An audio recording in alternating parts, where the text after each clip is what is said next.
ವಿದ್ಯಾರ್ಥಿಗಳಿಗೆ, ಪಾಲಕರಿಗೆ, ಪೋಷಕರಿಗೆ ಚಾನಲ್ಗೆ ಸ್ವಾಗತ. ಬಹಳಷ್ಟು ವಿದ್ಯಾರ್ಥಿಗಳು ರ್ಯಾಂಕ್ ಎಷ್ಟು ಬರ್ತದೆ, ರ್ಯಾಂಕ್ ಪ್ರಿಡಿಕ್ಷನ್ ಮಾಡಿ ಅಂತ ಕೇಳ್ತಾ ಇದ್ರು. ಈಗಾಗಲೇ ಅನೇಕ ಚಾನಲ್ಗಳಲ್ಲಿ ಈ ರ್ಯಾಂಕ್ ಪ್ರಿಡಿಕ್ಷನ್ ಬಗ್ಗೆ ಸಾಕಷ್ಟು ವಿಡಿಯೋಗಳು ಬಂದಿದ್ದಾವೆ ಮತ್ತು ಗೂಗಲ್ನಲ್ಲೂ ನಿಮಗೆ ಸಾಕಷ್ಟು ಮಾಹಿತಿ ದೊರೀತಾ ಇದೆ. ಹೀಗಾಗಿ ನಾನು ಮಾಡಿರಲಿಲ್ಲ. ಆದರೂ ಕೂಡ ಬಹಳ ಜನ ಕೇಳ್ತಾ ಇರೋದ್ರಿಂದ ಈ ವಿಡಿಯೋ ಮಾಡ್ತಾ ಇದ್ದೀನಿ. ಈಗ ನಿಮಗೆ ಈ ರ್ಯಾಂಕ್ ಪ್ರಿಡಿಕ್ಷನಲ್ಲಿ 100ಕ್ಕಿಂತ ಕಡಿಮೆ ರ್ಯಾಂಕಿಂದ ಹಿಡಿದು 2.5 ಲಕ್ಷದವರೆಗೆ ಯಾವ ರೀತಿ ನಿಮ್ಮ ರ್ಯಾಂಕ್ ಬರುತ್ತೆ ಅನ್ನೋದನ್ನ ನಾವಿಲ್ಲಿ ಸಾವಿರಾರು ಉದಾಹರಣೆಗಳೊಂದಿಗೆ ನೋಡೋಣ. ಅಂದ್ರೆ ನೀವು ಇಷ್ಟು ನಿಮ್ಮ ಒಂದು ಪರ್ಸೆಂಟೇಜ್ ಇದ್ರೆ ಎಷ್ಟು ರ್ಯಾಂಕ್ ಬರುತ್ತೆ ಅಂತ ನಿಮಗೆ ಗೊತ್ತಾಗುತ್ತೆ. ಮುಖ್ಯವಾಗಿ ಬಹಳಷ್ಟು ಚಾನಲ್ಗಳಲ್ಲಿ ನಾನು ನೋಡಿದ ಹಾಗೆ ಏನ್ ಮಾಡ್ತಾ ಇದ್ದಾರೆ ಅಂತಂದ್ರೆ, ಈಗ ಸಿಇಟಿಗೆ ಬೋರ್ಡ್ನಲ್ಲಿ 297 ತಗೊಂಡಿದ್ರೆ ಸಿಇಟಿಯಲ್ಲಿ 158 ಈ ರೀತಿ. ಆಮೇಲೆ ಈ ಕಡೆ ಸಿಇಟಿ ಮಾರ್ಕ್ಸ್ ಅನ್ನ ಇಳಿಸ್ತಾ ಹೋಗೋದು ಮತ್ತು ಬೋರ್ಡ್ ಮಾರ್ಕ್ಸ್ ಅನ್ನು ಆ ಕಡೆ ಇಳಿಸ್ತಾ ಹೋಗೋದು. ಆದ್ರೆ ಆ ರೀತಿ ವರ್ಕ್ ಆಗೋದಿಲ್ಲ. ಕೆಲವೊಬ್ಬರಿಗೆ ಬೋರ್ಡ್ ನಲ್ಲಿ ಸಾಕಷ್ಟು ಚೆನ್ನಾಗಿ ಮಾರ್ಕ್ಸ್ ಬಂದಿರ್ತದೆ, ಆದ್ರೆ ಸಿಇಟಿಯಲ್ಲಿ ಬಂದಿರೋದಿಲ್ಲ. ಕೆಲವೊಬ್ಬರಿಗೆ ಸಿಇಟಿಯಲ್ಲಿ ತುಂಬಾ ಚೆನ್ನಾಗಿ ಮಾರ್ಕ್ಸ್ ಬಂದಿರ್ತದೆ, ಬೋರ್ಡ್ ನಲ್ಲಿ ಕಡಿಮೆ ಮಾರ್ಕ್ಸ್ ಬಂದಿರ್ತದೆ. ಆದ ಕಾರಣ ಆ ಒಂದು ಮೆಥಡ್ ಸರಿಯಾಗಿ ವರ್ಕ್ ಆಗೋದಿಲ್ಲ. ಆದ್ರೆ ನಿಮ್ಗೆಲ್ಲ ಗೊತ್ತಿದೆ, ಬೋರ್ಡ್ ಮಾರ್ಕ್ಸ್ ಅನ್ನು ಹಿಡಿತಾರೆ, ಸಿಇಟಿ ಮಾರ್ಕ್ಸ್ ಅನ್ನು ಹಿಡಿತಾರೆ. ಕೊನೆಗೆ ಕ್ಯಾಲ್ಕುಲೇಷನ್ ಮಾಡಿ ನಾವು ಏನ್ ಪರ್ಸೆಂಟೇಜ್ ಬರುತ್ತೆ ಆ ಪರ್ಸೆಂಟೇಜ್ ಪ್ರಕಾರ ನಮಗೆ ರ್ಯಾಂಕ್ ನಾವು ತಿಳ್ಕೊಬಹುದು ಅನ್ನೋದನ್ನ ಮಾತ್ರ ನಿಮ್ಗೆಲ್ಲ ಗೊತ್ತಿದೆ. ಅದನ್ನು ಕೂಡ ಅವ್ರು ಮಾಡಿರ್ತಾರೆ. ಆದ್ರೆ ಅವ್ರು ಮೇನ್ ಮಾಡೋದು ಏನಂದ್ರೆ, ಆ ಒಂದು ಲಿಸ್ಟ್ ಇಟ್ಟು ಬೋರ್ಡ್ ಮಾರ್ಕ್ಸು ಮತ್ತೆ ಸಿಇಟಿ ಮಾರ್ಕ್ಸು ಇಟ್ಟು ಈ ರ್ಯಾಂಕು ಅಂತ ಹೇಳ್ತಾ ಹೋಗ್ತಾರೆ. ಅದು ತುಂಬಾ ನಿಮ್ಗೆ ಗೊಂದಲ ಆಗ್ತದೆ. ಯಾಕಂದ್ರೆ ನಿಮ್ದು ಒಮ್ಮೆ ಸಿಇಟಿ ಮಾರ್ಕ್ಸ್ ತುಂಬಾ ಚೆನ್ನಾಗಿರ್ತದೆ, ಬೋರ್ಡ್ ಮಾರ್ಕ್ಸ್ ಕಡಿಮೆ ಇರುತ್ತೆ. ಬೋರ್ಡ್ ಮಾರ್ಕ್ಸ್ ತುಂಬಾ ಚೆನ್ನಾಗಿರ್ತದೆ, ಸಿಇಟಿ ಮಾರ್ಕ್ಸ್ ತುಂಬಾ ಕಡಿಮೆ ಇರುತ್ತೆ. ಈ ರೀತಿ ಆಗ್ತದೆ. ಈ ವರ್ಷ ಹೇಗಿತ್ತು ಅಂತ ಸ್ವಲ್ಪ ನೋಡ್ಕೊಂಡು ನಾವು ಆ ಒಂದು ರ್ಯಾಂಕ್ ಬಗ್ಗೆ ನೋಡೋಣ. ನೋಡಿ, ಈ ವರ್ಷ ನನಗೆ ತಿಳಿದಂತೆ, ನಾನು ಅಬ್ಸರ್ವ್ ಮಾಡಿದಂತೆ, ಬೋರ್ಡ್ ನಲ್ಲಿ ಬಹಳಷ್ಟು ಏನು ಮಾಡೆಲ್ ಕ್ವಶನ್ ಪೇಪರ್ ಕೊಟ್ಟಿದ್ರಲ್ಲ ನಿಮಗೆ, ಆ model question paper based question ಪೇಪರ್ಗಳೇ ಬಂದಿದ್ವು. ಹೀಗಾಗಿ ಸಾಮಾನ್ಯವಾಗಿ ಪ್ರತಿ ವರ್ಷ ಏನು 50-60 ಮಾರ್ಕ್ಸ್ ತೆಗೆದುಕೊಳ್ಳುವಂತಹ ಎವರೇಜ್ ಸ್ಟೂಡೆಂಟ್ ಕೂಡ ಈ ವರ್ಷ 70-80 ತಗೊಳ್ಳಿಕ್ಕೆ ಸಾಧ್ಯ ಆಗಿದೆ. ಯಾಕಂದ್ರೆ ಬಹಳಷ್ಟು ಮಾಡೆಲ್ ಪೇಪರ್ ಬೇಸ್ಡ್ ಕ್ವಶನ್ ಪೇಪರೇ ಇದ್ವು. ಮತ್ತೆ ನಿಮ್ಮ ಬೋರ್ಡ್ ಮಾರ್ಕ್ಸ್ ಹೆಚ್ಚಿಗೆ ಆಗ್ಲಿಕ್ಕೆ ಸಾಕಷ್ಟು ಸನ್ನಿವೇಶಗಳು ಕಾರಣ ಆಗ್ತವೆ. ಅದು ಪ್ರತಿ ವರ್ಷ ಈ ನಮ್ಮ ಸರ್ಕಾರದವರು ಕೂಡ ನಾವು ಮಾರ್ಕ್ಸ್ ಅನ್ನು ಹೆಚ್ಚಿಗೆ ಮಾಡಬೇಕು, ವಿದ್ಯಾರ್ಥಿಗಳನ್ನ ಜಾಸ್ತಿ ಉತ್ತೀರ್ಣ ಮಾಡಬೇಕು ಅಂತ ಹೊರಟಿದ್ದಾರೆ. ನಿಮಗೆ ಗೊತ್ತಿದ ಹಾಗೆ ಕೆಲವೊಮ್ಮೆ ನಿಮ್ಮ ಲಕ್ ಇದ್ರೆ ಅಥವಾ ಬ್ಯಾಡ್ ಲಕ್ ಇದ್ರೆ ಎರಡೂ ಆಗ್ತದೆ. ಇಲ್ಲಿ ನಿಮ್ಮ ಬೋರ್ಡ್ ನಲ್ಲಿ ನಿಮ್ಮ ಮಾರ್ಕ್ಸ್ಗಳು ನಿಮ್ಮ ಅರ್ಹತೆಗಿಂತ ಜಾಸ್ತಿ ಮಾರ್ಕ್ಸ್ ಬರ್ಬೋದು, ಕಡಿಮೆ ಮಾರ್ಕ್ಸ್ ಬರ್ಬೋದು. ಆ ರೀತಿನೂ ಆಗ್ತದೆ. ಈಗ ನನಗೆ ಸಾಕಷ್ಟು ವಿದ್ಯಾರ್ಥಿಗಳು ಹೇಳಿದ್ರು, ನಮ್ಮ ಇದರಲ್ಲಿ ಬಹಳ ಇನ್ವಿಜಿಲೇಟರ್ ಸ್ಟ್ರಿಕ್ ಇದ್ರು, ನಮಗೆ ಬೆಂಚ್ ಸರಿಯಾಗಿರ್ಲಿಲ್ಲ, ಬರೀಲಿಕ್ಕೆ ಇದಾಗ್ಲಿಲ್ಲ, ಹಾಗೆ ಹೀಗೆ ಅಂತ. ಕೆಲವೊಬ್ರು ವಿದ್ಯಾರ್ಥಿಗಳು ನಮ್ಮ ಇನ್ವಿಜಿಲೇಟರ್ ರೂಮ್ ನಲ್ಲೇ ಇರ್ತಿರ್ಲಿಲ್ಲ, ಅರ್ಧ ತಾಸು ಇದ್ರು, ಆಮೇಲೆ ಹೋಗ್ಬಿಟ್ರು. ತುಂಬಾ ಬೆಂಚುಗಳು ಸಣ್ಣವಿದ್ವು, ನಾವು ಮುಂದೆ ಹಿಂದೆ ನೋಡ್ಕೊಂಡು ಬರೆಯೋ ಹಾಗಿತ್ತು, ಹೀಗೆಲ್ಲ. ಈಗ ಮುಂದೆ ಒಬ್ಬ ವಿದ್ಯಾರ್ಥಿ ತುಂಬಾ ಜಾಣ ವಿದ್ಯಾರ್ಥಿ ಇರ್ತಾನೆ, ಹಿಂದೆ ಒಬ್ಬ ಎವರೇಜ್ ವಿದ್ಯಾರ್ಥಿ ಇರ್ತಾನೆ. ಅವನು ಸ್ವಲ್ಪ ಉದಾರ ಮನಸ್ಸಿನಿಂದ ಇವನಿಗೆ ತೋರಿಸ್ಬಿಟ್ರೆ ಈ ಎಲ್ಲ MCQ ಆಯ್ತು, ಇದಾಯ್ತು, ಇವನಿಗೆ 2-3 ಬರ್ತಾ ಇರೋದಿಲ್ಲ. ಅವನು ಹೇಳಿದ್ರೆ ಇವನು ಬರ್ಕೊಂಡ್ಬಿಡ್ತಾನೆ, ನೀವು ತೋರಿಸಿದ್ರೆ ಇವನು ಕೂಡ ಬರ್ಕೊಂಡ್ಬಿಡ್ತಾನೆ. ಯಾಕಂದ್ರೆ ಬೋರ್ಡ್ ನಲ್ಲಿ ನಿಮ್ಗೆ ಗೊತ್ತಿದೆ, ಅಲ್ಲಿ ಏನು ಸೆಟ್ ಇರೋದಿಲ್ಲ, ಎಲ್ಲ ಸೇಮ್ ಇರ್ತದೆ. ಈಗ ನಿಮ್ ಸಿಇಟಿಯಲ್ಲೇ ಆದ್ರೆ A1, A2, A3 ಈಗ 16 ಸೆಟ್ ಇರ್ತವೆ, ಬೋರ್ಡ್ ನಲ್ಲಿ ಯಾವುದೇ ಸೆಟ್ ಇರೋದಿಲ್ಲ. ಹೀಗಾಗಿ ಈ ವಿಚಿತ್ರ ನಾನಾ ತರದ ಸನ್ನಿವೇಶಗಳಿಂದ ಕೆಲವೊಂದು ಎವರೇಜ್ ಸ್ಟೂಡೆಂಟ್ಸ್ ಕೂಡ ಚೆನ್ನಾಗಿ ಮಾರ್ಕ್ಸ್ ಅನ್ನ ಬೋರ್ಡ್ ನಲ್ಲಿ ತಗೋತಾರೆ. ಮತ್ತೆ ಈ ಸಿಇಟಿಗೆ ಸಂಬಂಧಿಸಿದಂತೆ ನಾನು ಅಬ್ಸರ್ವ್ ಮಾಡಿದಂಗೆ ಸಾಕಷ್ಟು ಹೋದ ವರ್ಷಕ್ಕೆ ಕಂಪೇರ್ ಮಾಡಿದ್ರೆ ಈ ವರ್ಷ ಸಿಇಟಿ ಪೇಪರ್ ಟಫ್ ಇತ್ತು. ಆದ್ರೂ ಕೂಡ ವಿದ್ಯಾರ್ಥಿಗಳು ನಾವು ಚೆನ್ನಾಗಿ ಬರ್ದಿದೀವಿ ಅಂತಾರೆ. ಅಂದ್ರೆ ಬಹುಶಃ ಈಗ ಏನಾಗ್ತದೆ ಅಂದ್ರೆ, ಬರ್ತಾ ಬರ್ತಾ ಕೆಲವೊಂದು ಕಾಲೇಜುಗಳಲ್ಲಿ, ಅದರಲ್ಲಿ ಸ್ಟ್ಯಾಂಡರ್ಡ್ ಕಾಲೇಜ್ನಲ್ಲಿ ಬೋರ್ಡ್ಗಿಂತ ಸಿಇಟಿ ವರ್ಕ್ ಅನ್ನ ಜಾಸ್ತಿ ಮಾಡಿಸ್ತಾ ಇದ್ದಾರೆ. Daily CET model question paper ಬಿಡಿಸೋದು, ಮತ್ತೆ ಜಾಸ್ತಿ MCQಗೆ ಸ್ಟ್ರೆಸ್ ಕೊಡೋದು, ಯಾವ ರೀತಿ PYQs ಬರ್ತಾ ಇದಾವೆ ಪ್ರತಿ ವರ್ಷ, ಆ ಮಾಡೆಲ್ಗಳನ್ನ ಜಾಸ್ತಿ ಪ್ರಿಪೇರ್ ಮಾಡಿಸೋದು, ಈ ರೀತಿ ಎಲ್ಲ. ಈಗ ನಾನು ತಿಳಿದಂತೆ ಬಹಳಷ್ಟು ವಿದ್ಯಾರ್ಥಿಗಳು ಯಾವ ರೀತಿ ಟಫ್ ಅಂತಂದ್ರೆ, ಈಗ ಫಿಸಿಕ್ಸ್ ಕೆಮಿಸ್ಟ್ರಿಯಲ್ಲಿ ಜಾಸ್ತಿ ನ್ಯೂಮೆರಿಕಲ್ ಪ್ರಾಬ್ಲಮ್ ಬೇಸ್ಡ್ ಬರ್ತಾವ ಅನ್ಕೊಂಡದ್ದಲ್ಲಿ ಸ್ವಲ್ಪ ಜಾಸ್ತಿ ಥಿಯರಿ ಬೇಸ್ಡ್ ಕ್ವಶನ್ ಇದ್ವು ಅಂತ ಕೆಲವೊಂದು ವಿದ್ಯಾರ್ಥಿಗಳು ಹೇಳಿದ್ರು. ಮತ್ತೆ ಮ್ಯಾಥ್ಸ್ ತುಂಬಾ ಲೆಂಗ್ದಿ ಇತ್ತು, 1 ನಿಮಿಷದಲ್ಲಿ ಸಾಧ್ಯ ಆಗೋದಿಲ್ಲ ಸಾಲ್ವ್ ಮಾಡ್ಲಿಕ್ಕೆ ಅಂತಂದ್ರೆ ಕೆಲವೊಂದು ವಿದ್ಯಾರ್ಥಿಗಳು, ಇಲ್ಲ ನಾವು ಶಾರ್ಟ್ ಟ್ರಿಕ್ಸ್ ಯೂಸ್ ಮಾಡಿ ಸಾಲ್ವ್ ಮಾಡಿದೀವಿ, ಆಗ ಪೂರ್ತಿ ಸಾಲ್ವ್ ಮಾಡ್ತಾ ಕೂಡೋದಲ್ಲ, ಶಾರ್ಟ್ ಟ್ರಿಕ್ ಯೂಸ್ ಮಾಡಿದ್ರೆ ನಮ್ಗೆ ಈಸಿಯಾಗಿ ಸಾಲ್ವ್ ಆಗ್ತವೆ, ನಾವು ಸಾಕಷ್ಟು ಕ್ವಶನ್ ಗಳನ್ನ ಕರೆಕ್ಟ್ ಆಗಿ ಸಾಲ್ವ್ ಮಾಡಿದೀವಿ, ಮ್ಯಾಥ್ಸ್ ನಲ್ಲಿ ಕೂಡ ನಮಗೆ 50, 55 ಹೀಗೆಲ್ಲ ಬರ್ತಾ ಇದೆ, ಚೆನ್ನಾಗಿ ಮಾಡಿದೀವಿ ಅಂತ. ಯಾರಿಗೆ ಅದು ತುಂಬಾ ಲೆಂಗ್ದಿ ಅನ್ಸಿದೆ ಅವ್ರದ್ದು 30 ಕೂಡ ಮಾಡ್ಲಿಕ್ಕೆ ಅವ್ರಿಗಾಗಿಲ್ಲ. ಹೀಗೆಲ್ಲ ಈ ಸನ್ನಿವೇಶ ನೋಡಿದ್ರೆ, ಈಗ ಎಷ್ಟೋ ಲೆಕ್ಚರರ್ಸ್ ಮತ್ತು ಇವರು ಕೂಡ ಈ ವರ್ಷ ಸಿಇಟಿ ಇದು ಟಫ್ ಇತ್ತು ಅಂತ ಹೇಳಿದ್ರು ಕೂಡ ಬಹಳಷ್ಟು ವಿದ್ಯಾರ್ಥಿಗಳು ಇಲ್ಲ, ಹಾಗೇನಿರ್ಲಿಲ್ಲ, ಚೆನ್ನಾಗೇ ಇತ್ತು, ನಾವು ಬರ್ದಿದ್ದೀವಿ ಅಂತ ಅನ್ನೋ ಲೆವೆಲ್ಗೆ ಅವೇರ್ನೆಸ್ ಬಂದಿದೆ. ಈಗ ಸಿಇಟಿ ವಿದ್ಯಾರ್ಥಿಗಳು ಅಷ್ಟು ಹಾರ್ಡ್ ಆಗಿ ಪ್ರಿಪೇರ್ ಆಗಿರ್ತಾರೆ.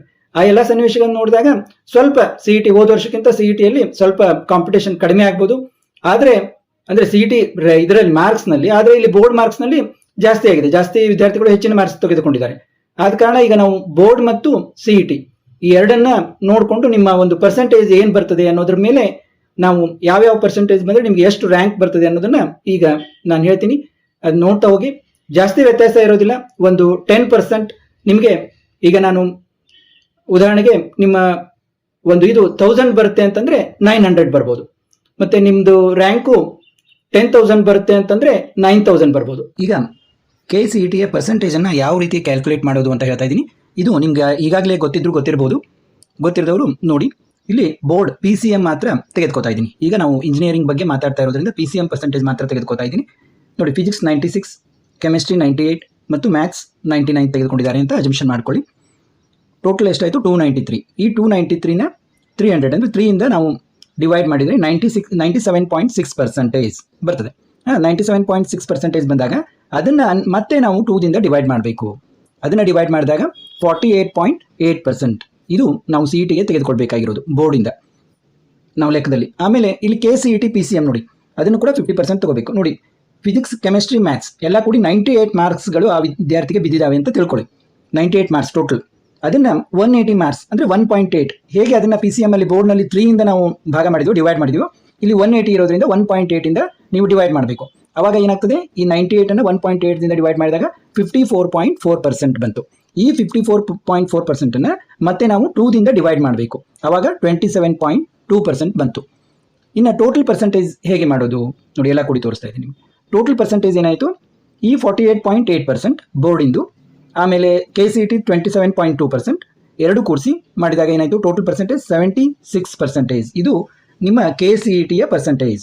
76% ಮಾಡಿದ್ದಾರೆ ಇಲ್ಲಿ ವಿದ್ಯಾರ್ಥಿ. ಅಂದರೆ PCMದಲ್ಲಿ 293 ಮಾರ್ಕ್ಸ್ ಇದೆ ಮತ್ತು KCETಯಲ್ಲಿ 98 ಮಾರ್ಕ್ಸ್ ಇದೆ. ಆವಾಗ 76% ಬಂತು. ಈ ರೀತಿ ನೀವು ಕ್ಯಾಲ್ಕುಲೇಟ್ ಮಾಡಬೇಕು. ಈಗಿನ ಈ ವರ್ಷದ ಒಂದು ಪ್ರೆಡಿಕ್ಷನ್ ಪ್ರಕಾರ 76% ಬಂದರೆ ಯಾವ ರೀತಿ ವಿದ್ಯಾರ್ಥಿಗೆ ರ್ಯಾಂಕ್ ಬರ್ಬೋದು ಅನ್ನೋದನ್ನ ನೋಡಿ. ಈಗ ನಾವು ಅಗ್ರಿಗೇಟ್ ಪರ್ಸೆಂಟೇಜನ್ನು ಯಾವ ರೀತಿ ಕ್ಯಾಲ್ಕುಲೇಟ್ ಮಾಡೋದು ಅಂತ ನೋಡಿದ್ವಿ. ನೋಡಿ, ಅಗ್ರಿಗೇಟ್ ಪರ್ಸೆಂಟೇಜ್ ಕ್ಯಾಲ್ಕುಲೇಟ್ ಮಾಡುವಾಗ ನಾನು 1.1 ಡಿಜಿಟ್ ಹೇಳಿದೆ. ನೀವು ಆದಷ್ಟು ಈ ರೀತಿ 2 ಡಿಜಿಟ್ ಬರೋ ಹಾಗೆ ಕ್ಯಾಲ್ಕುಲೇಷನ್ ಮಾಡ್ಕೊಳ್ಳಿ. ಅಂದರೆ ಕ್ಯಾಲ್ಕುಲೇಟರ್ ಮಾಡಿದಾಗ 2 ಡಿಜಿಟ್ ಬಂದಿರ್ತದೆ, ಅದನ್ನು ನೀವು ಇದನ್ನು ಮಾಡಿಕೊಂಡು ಈಗ ಈ ಅಗ್ರಿಗೇಟ್ ರ್ಯಾಂಕ್ ಯಾವ ರೀತಿ ಅಂತ ಅನ್ನೋದು ಇದರಲ್ಲಿ ಸ್ವಲ್ಪ ಚೇಂಜಸ್ ಮಾಡಿದ್ದೀನಿ ನಾನು. ಏನಂತಂದ್ರೆ ನೀವು 10% ಮೈನಸ್ ಮಾಡ್ಕೊಳ್ಳಿ, ಅಂದರೆ ಮುಂದೆ ಬರುತ್ತೆ ಅಂತ ನಿಮ್ಮ ರ್ಯಾಂಕು. ಈಗ ಇಲ್ಲಿ 96.22ಗೆ 81 ಅಂತಂದರೆ ಒಂದು 71 ರಫ್ ಆಗಿ. ಇಲ್ಲಿ ನಿಮಗೆ ನೋಡ್ತಾ ಹೋಗಿ ನೋಡಿ, ಯಾವ ಒಂದು ಇದು ನಿಮ್ಮ ಒಂದು ಪರ್ಸೆಂಟೇಜ್ ಬಂದರೆ ಇಷ್ಟು ರ್ಯಾಂಕು ಅಂತ. ಇದರೊಳಗಡೆ ಸ್ವಲ್ಪ 10% ತೆಗೆದುಕೊಳ್ಳಿ ಅಂತ ಹೇಳಿದ್ದೀನಿ. ಈಗ ಯಾವ ರೀತಿ ಅನ್ನೋದನ್ನು ಇನ್ನೊಂದು ಸ್ವಲ್ಪ ನಿಮಗೆ ಕ್ಲಿಯರಿಟಿ ಆಗುವಾಗೆ ಹೇಳ್ತೀನಿ. ಈಗ ಇಲ್ಲಿ ನೋಡಿ, 90.56 ಬಂದಿದೆ, 1083 ಇದೆ. ಇದು 983 ಅಂದರೆ 100 1000ಗೆ 100, 10% ಒಳಗೂ ಕೂಡ ನಿಮ್ಮದು ರ್ಯಾಂಕು ಬರಬಹುದು. ಈ ರೀತಿ ಇಲ್ಲಿ ಸಾಕಷ್ಟು ಅಗ್ರಿಗೇಟ್ ಪರ್ಸೆಂಟೇಜ್ ಇದಾವೆ. ಇವೆಲ್ಲ ಅಗ್ರಿಗೇಟ್ ಪರ್ಸೆಂಟೇಜು ಇಲ್ಲಿ ನಿಮ್ಮ ರ್ಯಾಂಕ್ ಕಾಣಿಸುತ್ತೆ, ನೀವು ನೋಡ್ತಾ ಹೋಗ್ಬೋದು. ನಾನು ಹೇಳ್ದಂಗೆ ನೀವು 10% ಇದನ್ನು ತಿಳ್ಕೊಬೋದು, ಅಥವಾ ವರ್ಸ್ಟ್ ಕೇಸ್ನಲ್ಲಿ ಈ ರೀತಿ ರ್ಯಾಂಕ್ ಕೂಡ ನೀವು ಬರ್ತದೆ, ಸೇಮ್ ರ್ಯಾಂಕ್ ಅಂತ ನೀವು ಕನ್ಸಿಡರ್ ಮಾಡ್ಬೋದು. ನೋಡಿ, 88ನಲ್ಲಿ ಎಷ್ಟು ರ್ಯಾಂಕ್ ಬಂದಿದ್ದಾವೆ, 87ಗೆ ಎಷ್ಟು ರ್ಯಾಂಕ್ ಬಂದಿದೆ ನೋಡಿ, ಎಲ್ಲ 2000 ಅಬೋವ್ ಇದೆ ಇಲ್ಲಿ.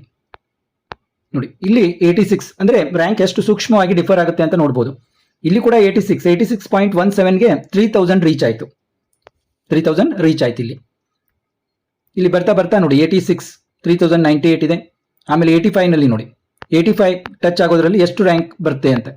85ದಲ್ಲಿ 3804 ಈ ರೀತಿ ರ್ಯಾಂಕ್ ಬಂತು 85%ಗೆ. ಇದೇ ರೀತಿ ನೀವು ನೋಡ್ತಾ ಹೋಗಿ. ಇಲ್ಲಿ ನಮಗೆ 5000ಗೆ ಎಷ್ಟು ರ್ಯಾಂಕ್ ಪರ್ಸೆಂಟೇಜ್ ಅಂತ ನೋಡೋಣ. ಈಗ ನೋಡಿ, ಒಂದು 5013ಗೆ 83.44%ಗೆ 5013 ಬಂತು ರ್ಯಾಂಕು. ಇನ್ನು 6000ಗೆ ನೋಡಿ, 82.39ಗೆ 6000 ಬಂತು. ಅಂದರೆ ಎಲ್ರಿಗೂ ಸ್ವಲ್ಪ 10,000 ಒಳಗಡೆ ರ್ಯಾಂಕ್ ಬರಬೇಕು ಅಂತ ಇರುತ್ತೆ, ಅದಕ್ಕೆ ನಾನು ಇವನ್ನ ಜಾಸ್ತಿ ತೋರಿಸ್ತಾ ಇದ್ದೀನಿ. 7242 ರ್ಯಾಂಕಿಗೆ 81.28% ಇದೆ. ನಿಮ್ಮ ಅಗ್ರಿಗೇಟ್ ಪರ್ಸೆಂಟೇಜನ್ನು ನೀವು ಕ್ಯಾಲ್ಕುಲೇಟ್ ಮಾಡಿದರೆ ನಿಮಗೆ ಸುಲಭವಾಗಿ ಇದಾಗ್ತದೆ. ನೋಡಿ, ಇಲ್ಲಿ 8315 ರ್ಯಾಂಕಿಗೆ 80.39% ಇದೆ. ನೋಡಿ, 9000 ಟಚ್ ಆದಾಗ ನೋಡಿ 9088ಗೆ 79.78 ರ್ಯಾಂಕ್ ಇದೆ.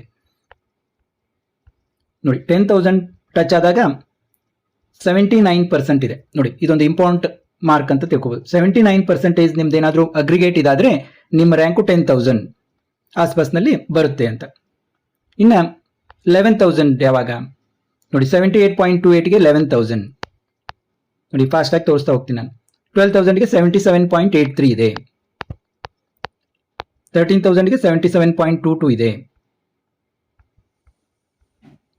14,000ಗೆ 76.67 ಇದೆ ನೋಡಿ. 15,322 ನೋಡಿ, ನಿಮ್ಮ ರ್ಯಾಂಕ್, ನಿಮ್ಮ ಪರ್ಸೆಂಟೇಜ್ 76 ಇದ್ರೂ ಕೂಡ ನಿಮ್ಮ ರ್ಯಾಂಕ್ ಏನಾಯಿತು, 15,322 ಬಂತು. ಇದೇ ರೀತಿ ನೋಡ್ತಾ ಹೋಗಿ ನೋಡಿ. 20,000 ಎಲ್ಲಿ ರೀಚ್ ಆದಾಗ ನಿಮ್ಮ ಪರ್ಸೆಂಟೇಜ್ ಎಷ್ಟಿದೆ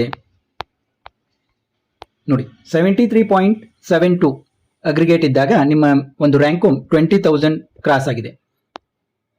ನಾನು ಈಗಾಗಲೇ ಹೇಳಿದಾಗೆ ನೀವು 10% ಅಂದರೆ ಈಗ ತುಂಬ ಬೆಸ್ಟ್ ಕೇಸ್ ಅಂತ ಹೇಳಿದ್ರು ಕೂಡ 73.72 ಇದ್ದಾಗ ನೀವು ಒಂದು 18,000 ಕೂಡ ಬರ್ಬೋದು ಅಂತ ಪಾಸಿಟಿವ್ ಆಗಿನೂ ಕೂಡ ನೀವು 10% ಇದಂದರೆ ತಿಳ್ಕೊಬಹುದು. 10% ಅಂದರೆ ನೀವು ಆ ರೀತಿ ಇದನ್ನು ಮಾಡ್ಕೋಬಹುದು. ಈಗ ನೋಡಿ 25,000ಗೆ ಎಷ್ಟಿದೆ ಅಂತ ನೋಡೋಣ.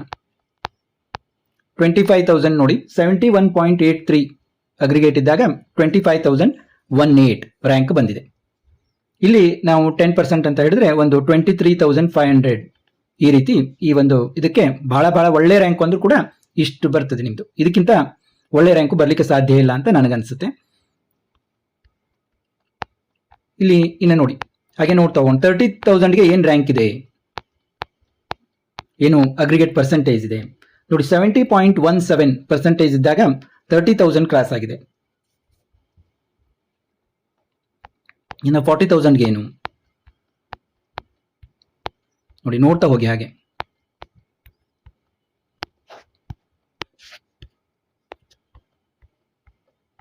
$40,000 67.28 ಇದಿದ್ದಾಗ 40,000 ರ್ಯಾಂಕ್ ಇದೆ. ಇನ್ನು 50,000 ರ್ಯಾಂಕ್ ಎಲ್ಲಿಗೆ ಬಂತು ನೋಡೋಣ.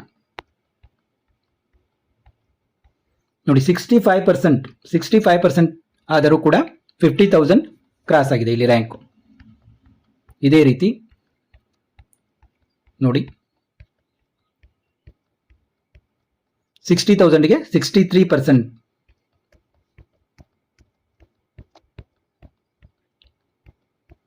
70,000ಗೆ 61.39 ಇದೆ.